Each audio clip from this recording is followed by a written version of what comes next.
Espírito Santo. Amém. Ave Maria, cheia de graça, o Senhor é convosco. Bendita sois vós entre as mulheres, e bendito é o fruto do vosso ventre, Jesus. Santa Maria, Mãe de Deus, rogai por nós, pecadores, agora e na hora de nossa morte. Amém. Ó Maria concebida sem pecado, rogai por nós, que recorremos a vós. São José, rogai por nós. podeis vos assentar.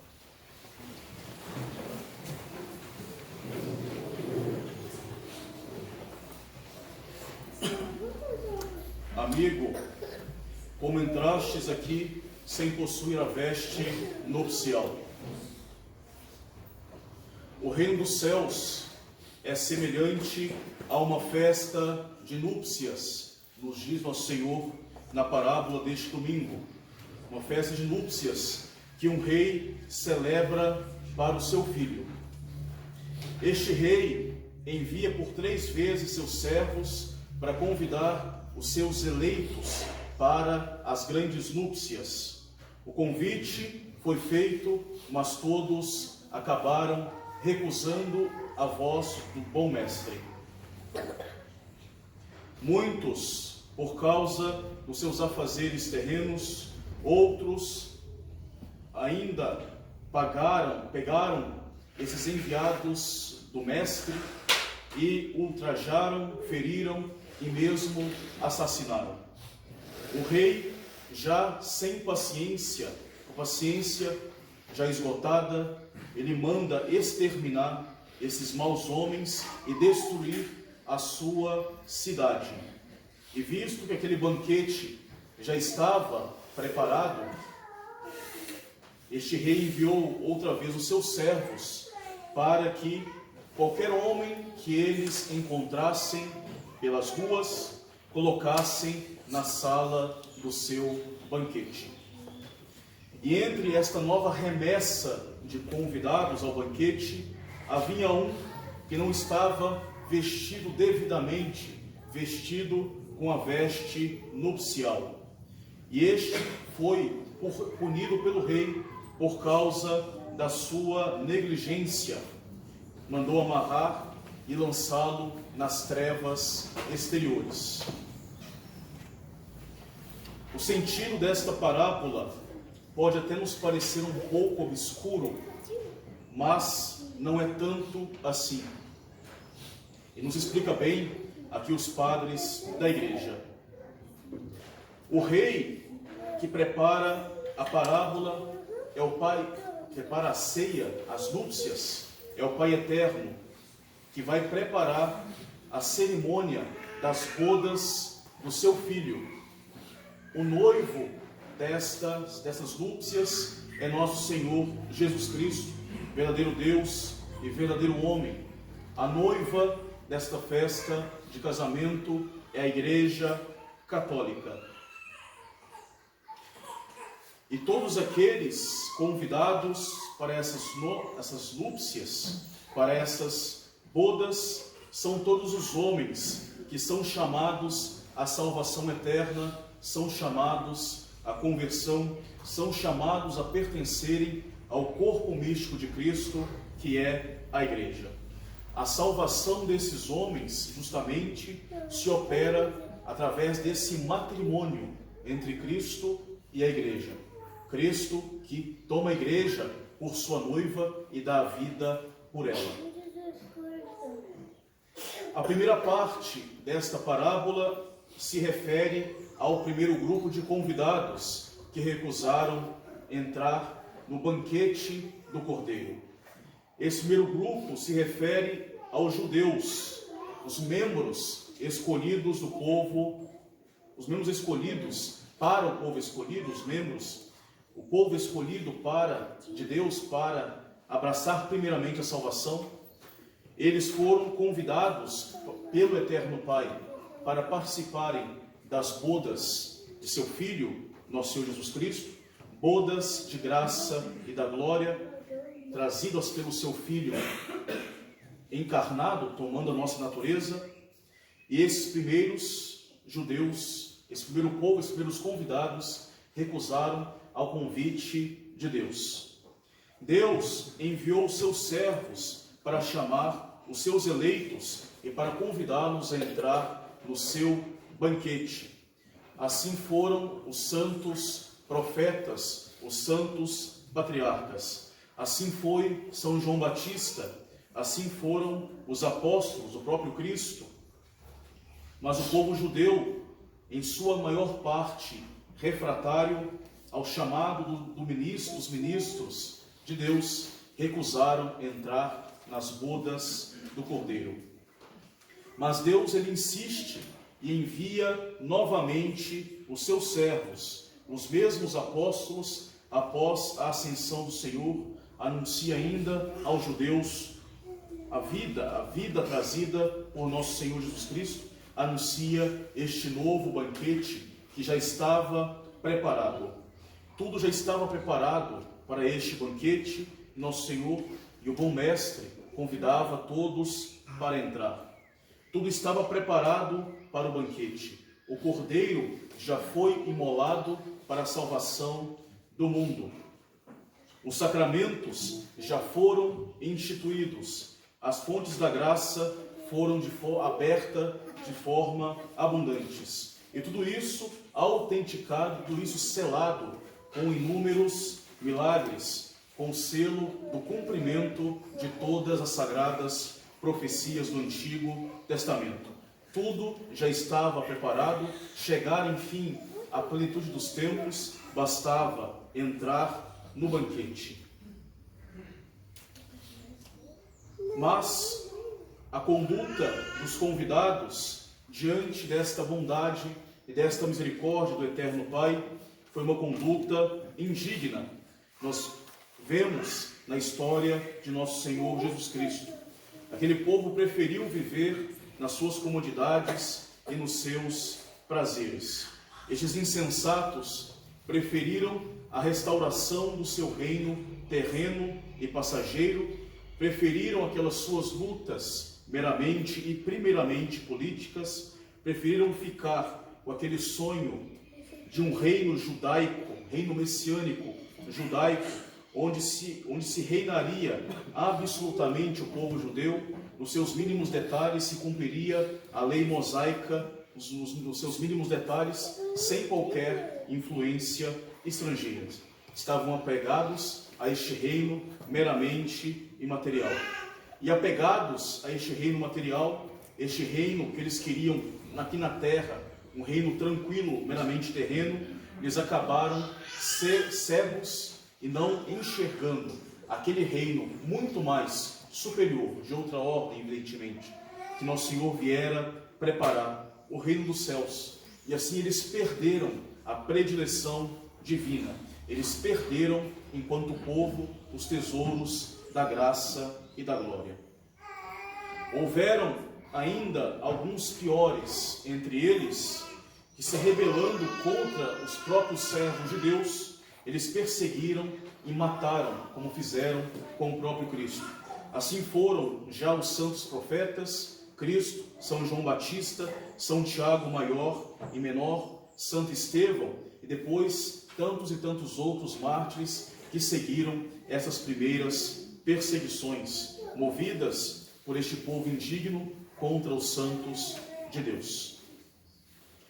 Contra este crime da perfídia judaica, o Eterno Pai lhes enviou uma terrível punição prevista nesta parábola, que foi fruto terrível da ira de Deus. Deus, a providência, recrutou um exército entre os romanos pagãos e acabou com aquela nação revoltosa, acabou com suas leis caducas, acabou com a sua organização, acabou com seus chefes, incendiou a cidade, destruiu as muralhas, acabou com o templo, com o culto, com o sacerdócio e com as leis caducas da antiga lei mosaica, que já na época já estavam perdidas por causa da morte de nosso Senhor Jesus Cristo. Uma punição justa a tantas injustiças deste povo rebelde contra a misericórdia e a bondade de Deus, diante do chamado de Deus. Deus, diante disso, Ele não recusou, por causa desta maldade, e desta descortesia dos primeiros convidados, Deus não recusou, não desistiu dos seus planos de salvação. Os planos de Deus não são frustrados por esta primeira rebeldia, mas Ele ainda convida a entrar outros povos a entrarem nos festejos das suas núpcias. Ele então vai enviar os seus servos a todos os lugares. Aí continua a segunda parte desta parábola profética. Deus envia os seus servos em outros lugares. Nosso Senhor disse aos apóstolos: ide pelo mundo inteiro e pregai o Evangelho a toda a carne. E onde se juntavam as multidões, onde estavam as grandes vilas, os apóstolos foram para pregar as glórias do banquete de Cristo. Assim os apóstolos foram pelo mundo inteiro pregar o Evangelho segundo a ordem de nosso Senhor, os apóstolos e os seus sucessores. O Evangelho foi pregado assim a todos os povos, sem distinção de pessoa, de raça ou de língua. E dirigindo este novo convite a todos os indivíduos: vinde, tudo já está preparado, independente das qualidades morais de cada pessoa.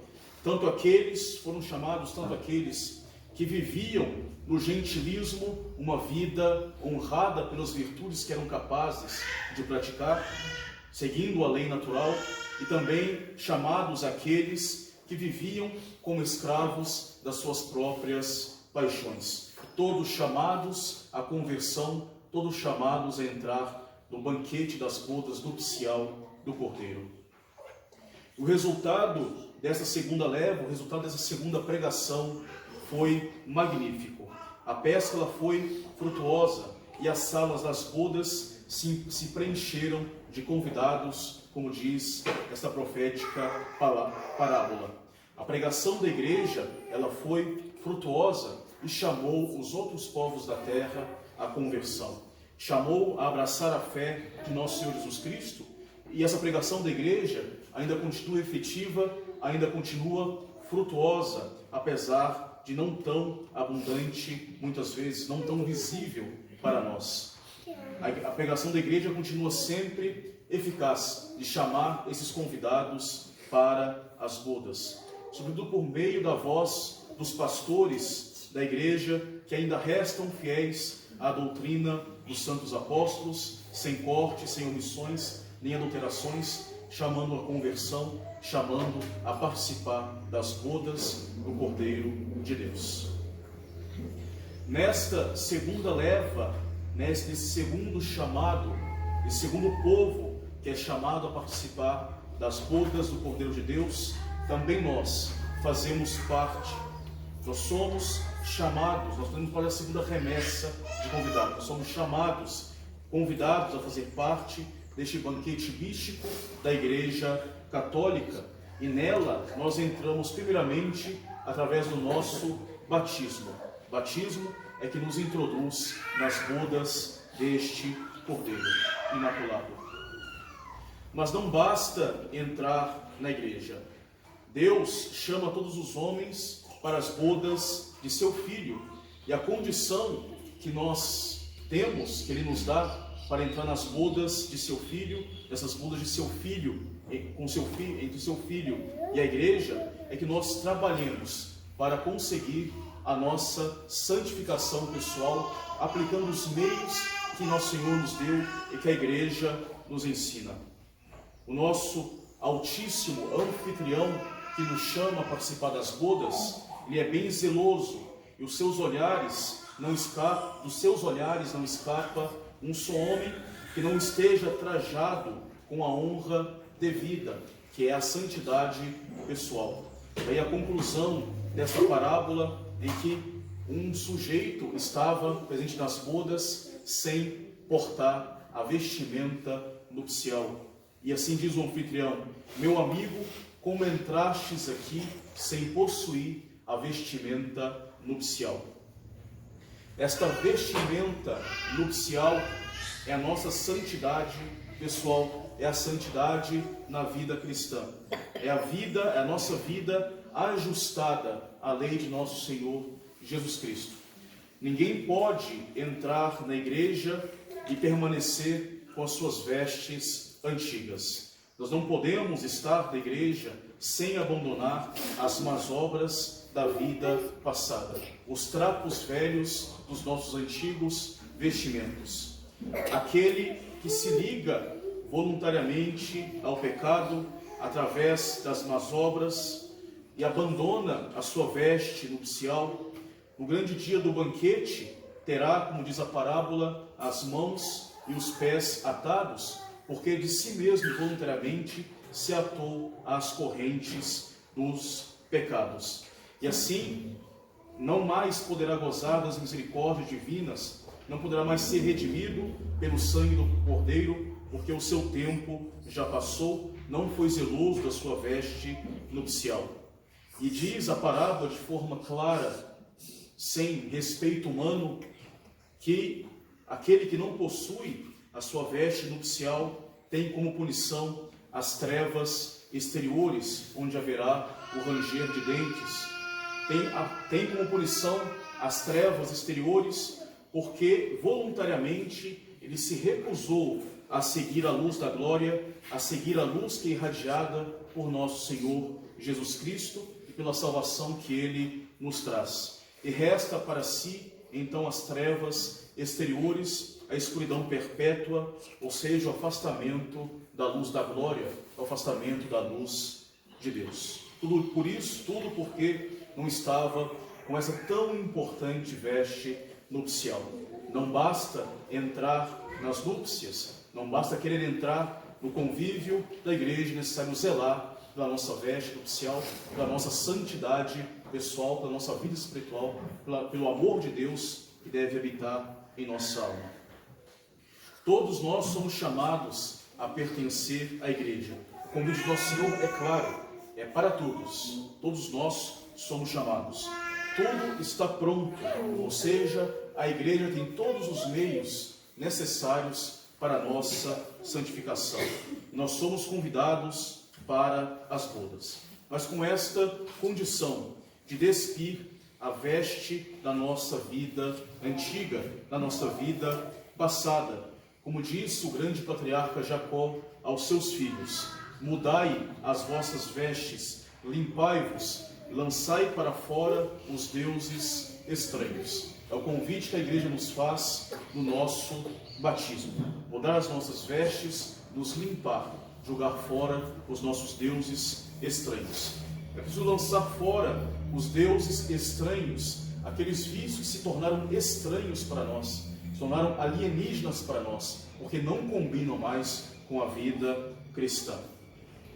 Nós devemos lançar fora esses deuses tão difíceis de nos livrar, porque muitas vezes se tornaram para nós tão queridos, tão amados, tão idolatrados, deuses de fato estranhos, deuses estrangeiros em nossas vidas.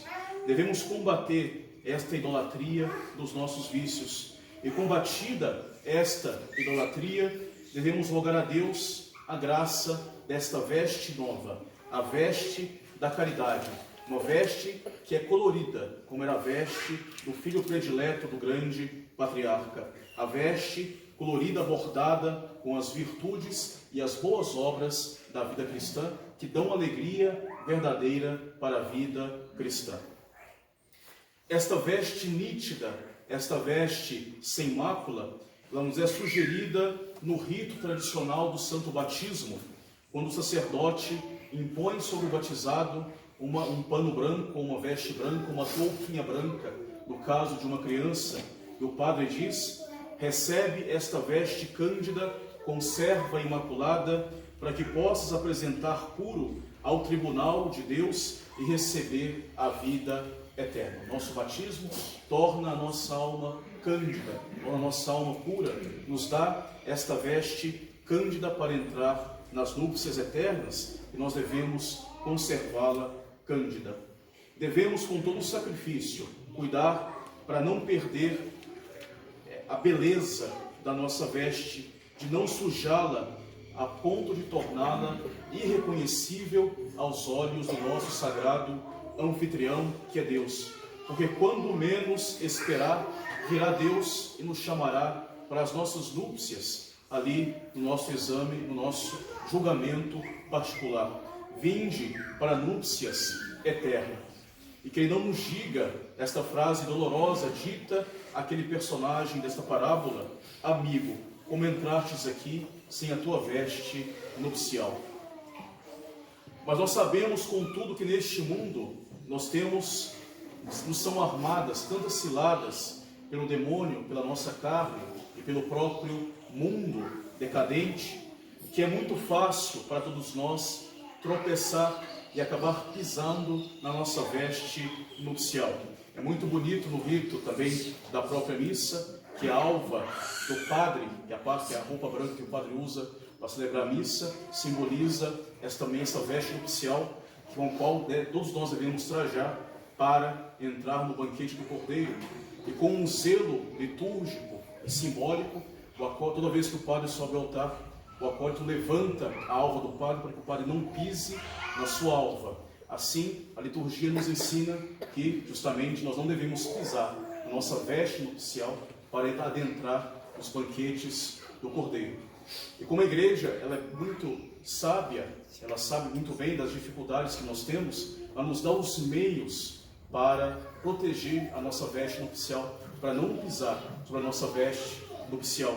Assim, por exemplo, também no rito do batismo, logo depois de impor uma veste branca, a igreja entrega uma vela nas mãos do batizado ou nas mãos do seu padrinho. E diz: recebe esta lâmpada ardente, seja irrepreensível em conservar a graça do teu batismo, observa os mandamentos de Deus, de modo que quando o Senhor vier para as suas bodas, possas ir ao encontro com todos os santos na sala do banquete celeste, para possuires a vida eterna e viver pelos séculos dos séculos. Esta vela que nos é entregue no dia do nosso batismo, no rito tradicional, acompanhada dessas santas e belas palavras, significa justamente a fé, a doutrina, os sacramentos, que são como luzes diante dos nossos olhos, que afastam a nossa cegueira, que nos fazem ver os nossos erros passados, que fazem ver o caminho certo a ser seguido, para realmente, com esta luz que arde diante de nós, não pisarmos